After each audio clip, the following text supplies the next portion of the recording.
Hello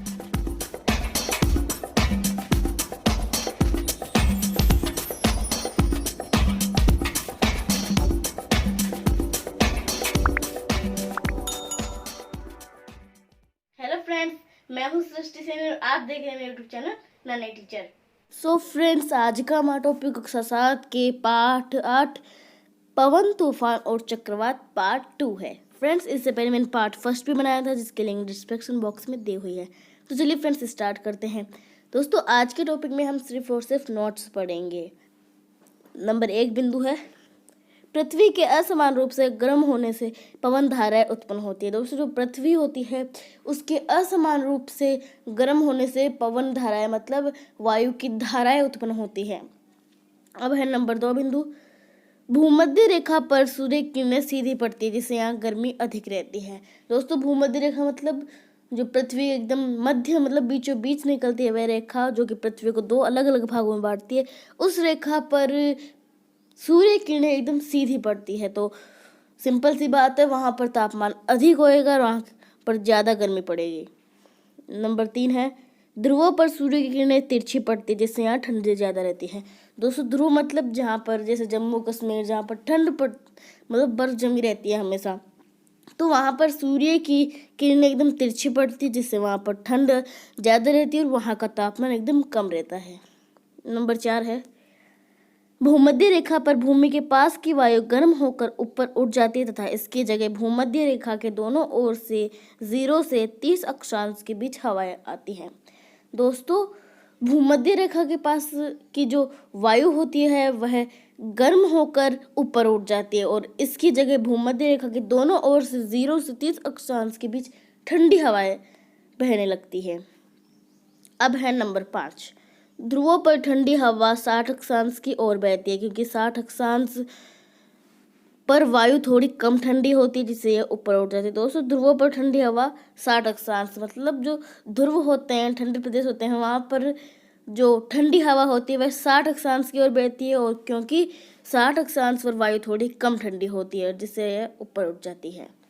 number 6 है, निष्कर्ष रूप से हम कह सकते हैं कि हवा मतलब पवन ठंडे भाग से गर्म भाग की ओर बहती है। दोस्तों, हम निष्कर्ष रूप से कह सकते हैं कि जो हवा होती है, पवन होती है, वायु होती है, वह ठंडे भाग से गर्म भाग की ओर बहती है मतलब ठंडे क्षेत्र से गर्म क्षेत्र की ओर चलती है।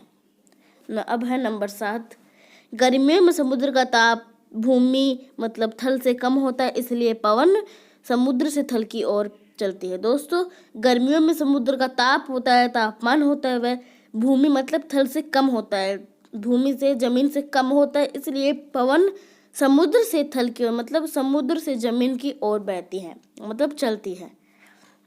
नंबर 8 है, सर्दियों में समुद्र का ताप भूमि मतलब थल से अधिक होता है इसलिए पवन थल से समुद्र की ओर चलती है। दोस्तों, सर्दियों में समुद्र का ताप होता है वह भूमि मतलब थल से अधिक हो जाता है इसलिए वहाँ पवन थल से मतलब जमीन से समुद्र की ओर चलती है। दोस्तों, गर्मियों में तो हवाएं होती है वह समुद्र से थल की ओर चलती है पर सर्दियों में हवाएं थल से समुद्र की ओर चलती है।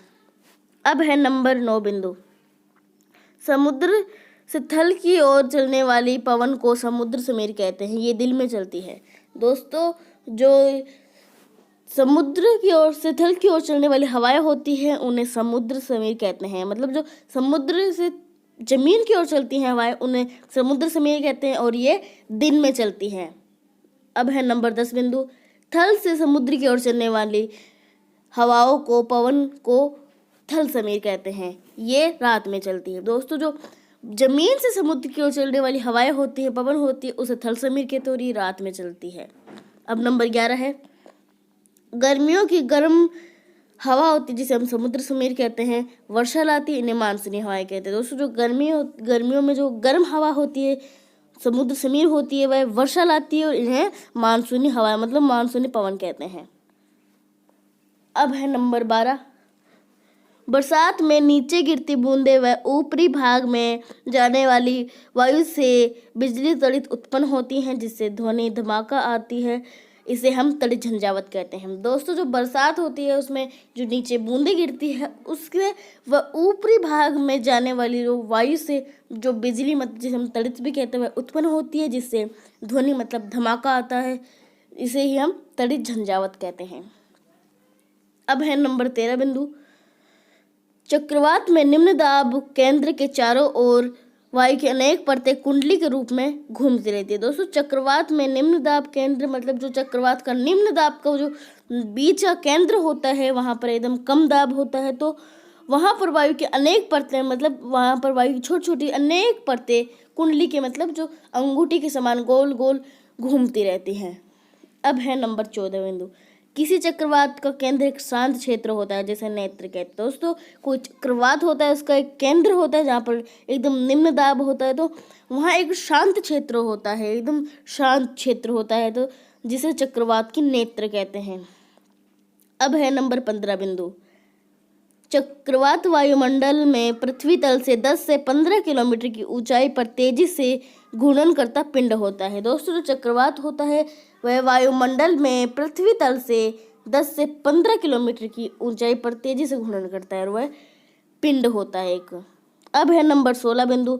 चक्रवात के नेत्र का व्यास 10 से 30 किलोमीटर होता है। यह क्षेत्र बादलों से मुक्त होता है तथा वायु का वेग न्यूनतम होता है।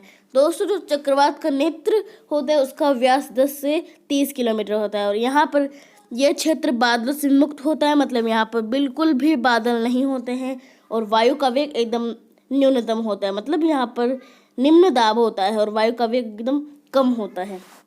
अब है नंबर 17 बिंदु।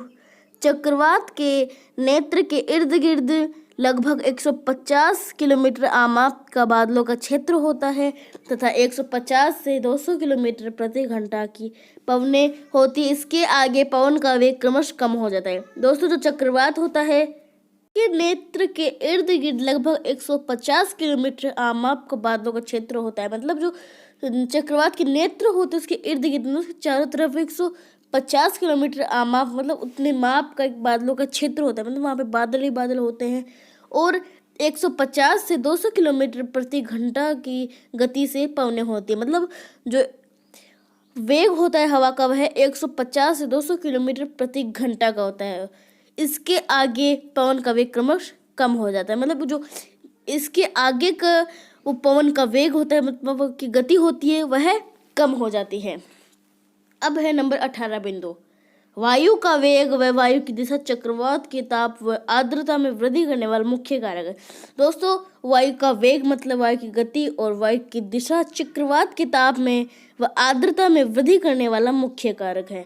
नंबर 19 है चक्रवात व वर्षा का विकराल रूप सजीवों व निर्जीवों के लिए नुकसानदायक है। दोस्तों जो चक्रवात का वह वर्षा का विकराल मतलब भयानक रूप होता है वह सजीव व निर्जीव दोनों के लिए ही नुकसानदायक होता है। इससे बहुत ही अधिक जान माल को नुकसान होता है तथा जनजीवन अस्त व्यस्त हो जाता है।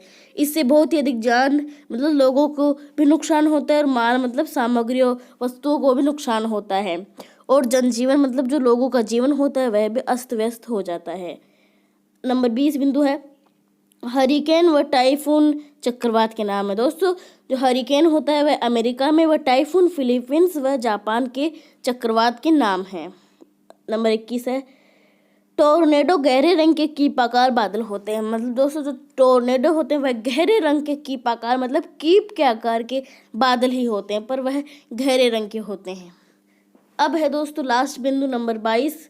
चक्रवात वर्षा व तड़ित बिजली के समय हमें सुरक्षा का ध्यान रखना चाहिए। दोस्तों जो चक्रवात आते हैं वर्षा होती है वह तड़ित मतलब जब बिजली आती है तब हमें उस समय हमें हमारी सुरक्षा का ध्यान रखना चाहिए। दोस्तों आज हमने कक्षा 7 के पाठ 8 पवन तूफान और चक्रवात पार्ट 2 पढ़ा।